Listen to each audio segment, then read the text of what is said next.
মানুষ তার নাম খুব পছন্দ করে, নিজের নামের। কারণ দেখবেন কাগজ আর কলম পাইলে সবাই নিজের নাম লেখে,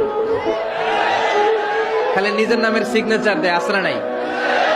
এরপরে দেখবেন যে কক্সবাজারে গেলে সাগরের তীরে বালু পাইলেই বালুর মধ্যে নিজের নাম লেখে, আবার ওই নামের পাশ দিয়ে লাভও আঁকে।